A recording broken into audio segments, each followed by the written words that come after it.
Plus, Deshaun Watson, more legal issues. Lord have mercy, it just doesn't stop. And KD is back, but James Harden's not. He's out.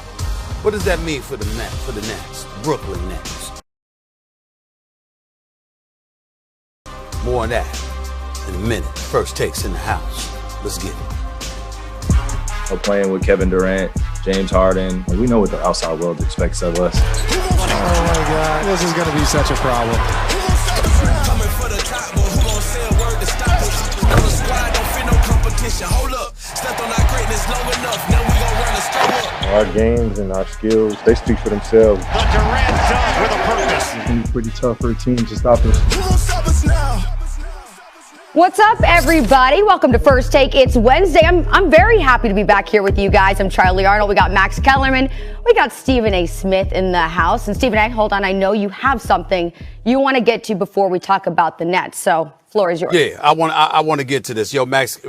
Yesterday we were on our First Take. I want to start our First Take by I'm torn because on one hand I want to apologize to the folks from ESPN.com, but I also am starving to get at the idiots on social media. I actually, people actually took me seriously when I was talking about how dudes at ESPN.com who came up for the top 25 under 25 list, they were taking me seriously when I was talking about people needing to be tested, which is something I say all the time. I can't count how many times I've said that to you, Max. I can't count how many times I've said that to other analysts who've come on the show when I've disagreed with somebody. People have got at me with my A-list and other things. It's all part of television. It's what makes television fun.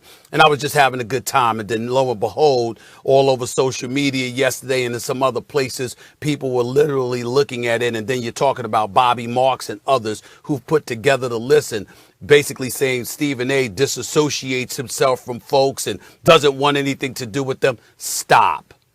I was joking around. I was having a good time. That's all I was doing. I certainly didn't mean to cast any aspersions on them. The guys over there do an exceptional job. I know them. I've seen their work. I read their work all the time.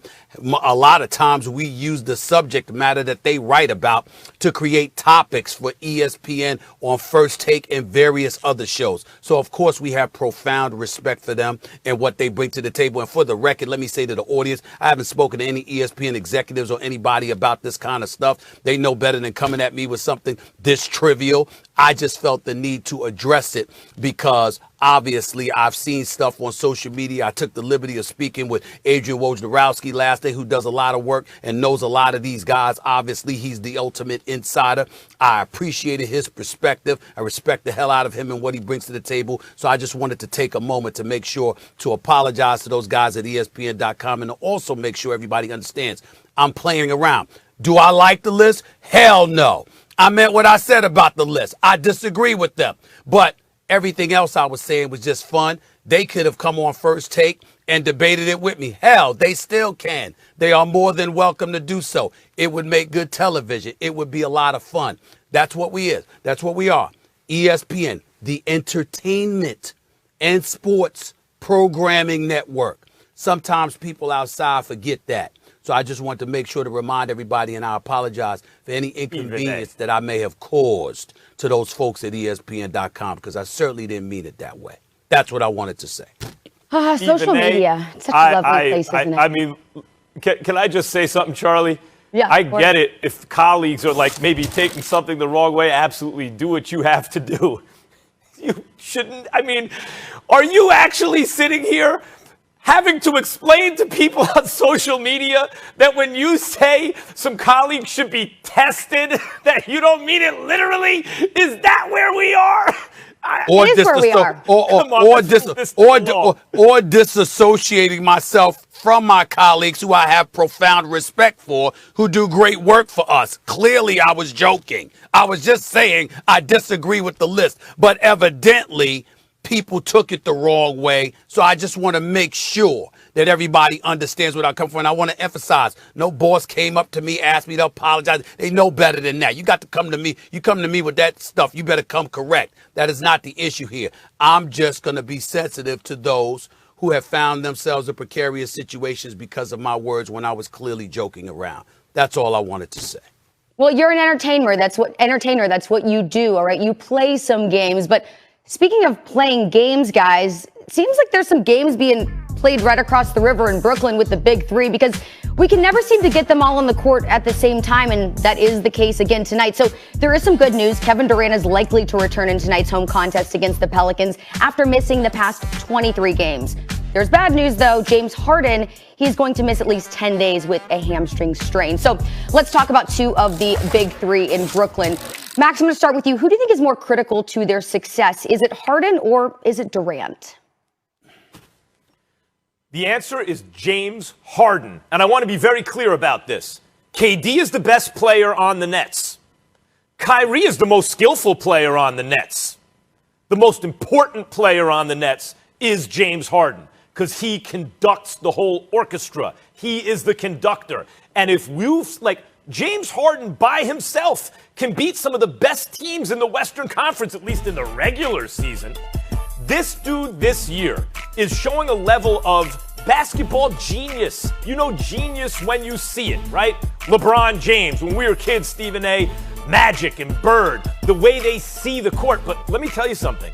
Almost no one in the history of basketball, I'm trying to think of anyone, who's combined James Harden's scoring prowess, shooting ability, not just scoring the ball, but from anywhere, with his level of court vision.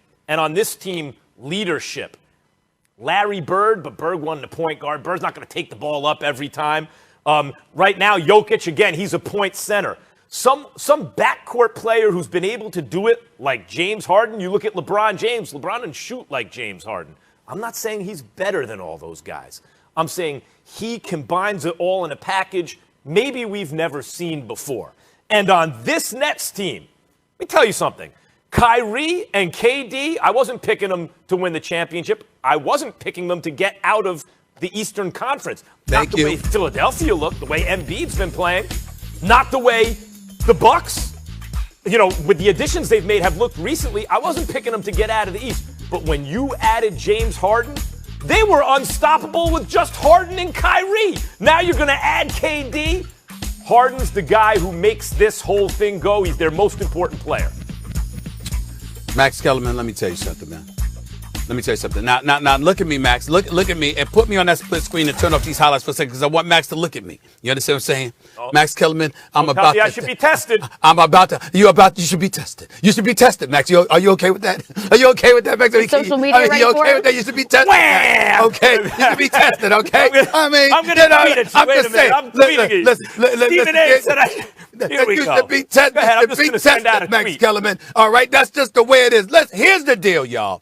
Max Kellerman, let me tell you something. I would remind you that Kevin Durant missed the entire 2019-2020 NBA season. Not just the season that was halted, but the season that resumed that summer in the bubble, last summer in the bubble, and ultimately causing this season to start in December.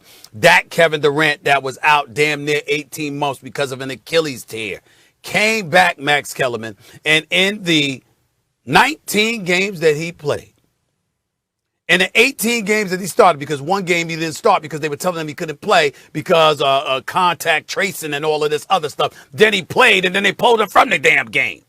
That game, even with that included, Kevin Durant is averaging 29 points on 52% shooting and 43.4% from three-point range. And by the way, I might add 87% from the free throw line. This dude is lethal. He's a marksman. He's a sniper extraordinaire. And I'm telling you something right now. With a healthy Kevin Durant, a rookie coach that's never coached a day in his life on any level, and Steve Nash can win the championship. Without Kevin Durant, they might not even make it out of the East. That's how dramatic of a shift it is for Kevin Durant being in the lineup compared to him being out of the lineup. He is clearly the most important piece to the Brooklyn Nets. Now, Kyrie Irving is box office. He's a showstopper. You walk through the turnstile. Let me tell y'all something right now.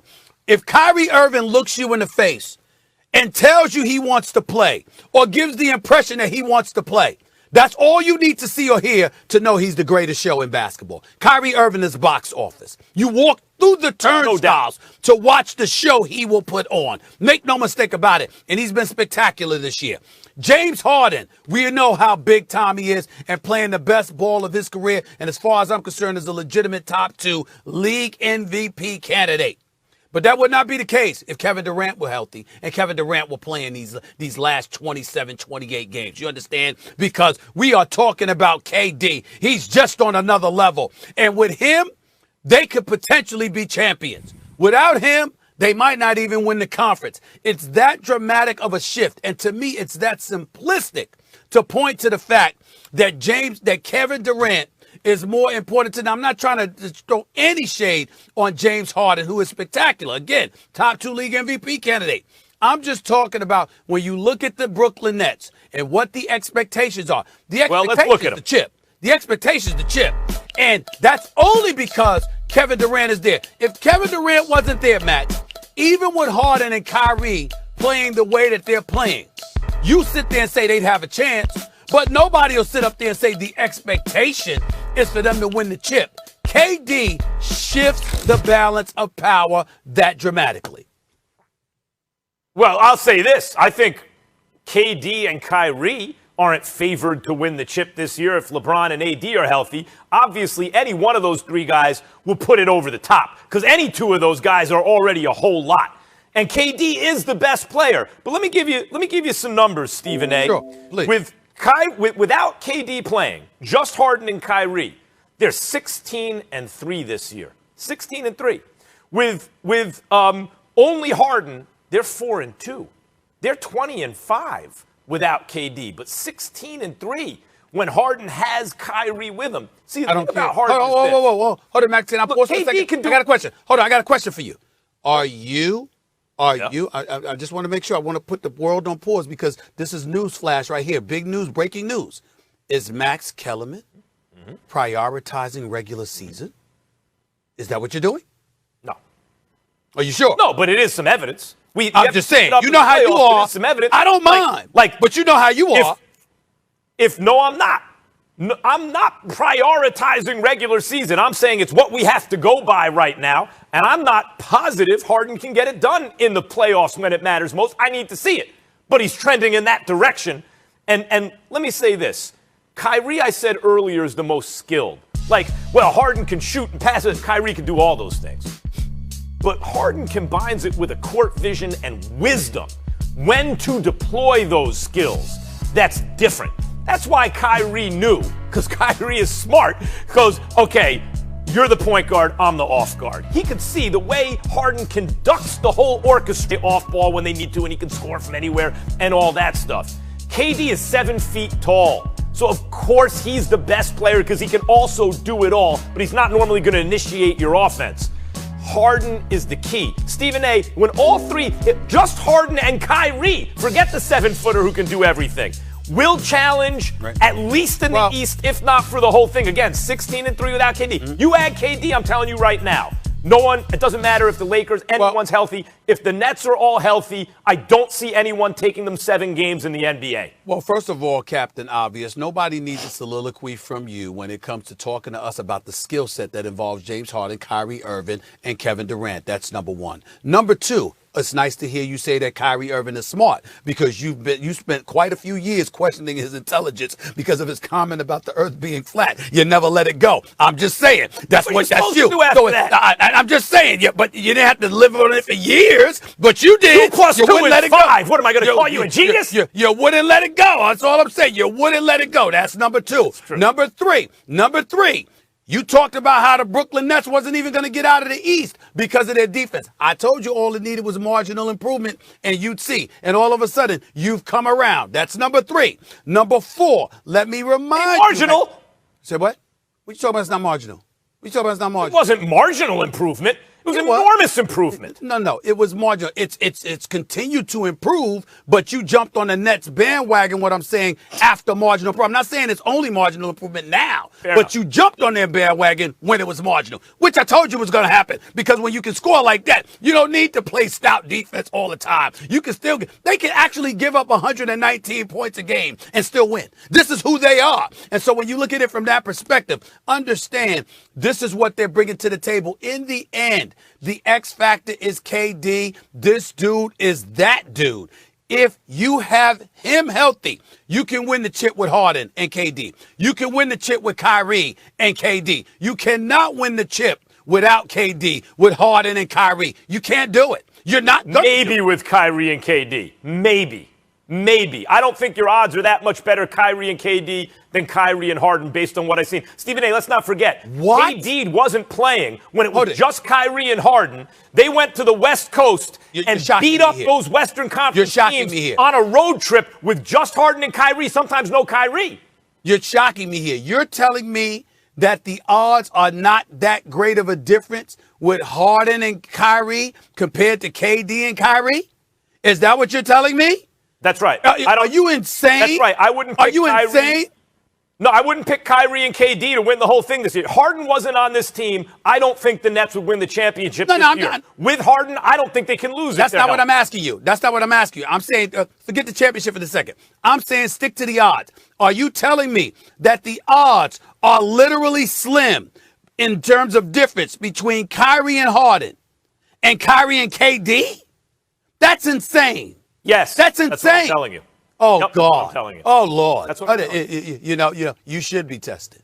You should be tested. You should. You should. Did you watch what Harden and Kyrie were doing this year? I don't care. They were I don't care. It's not the incredible. playoffs. It's not the Stephen playoffs. A., okay, wait.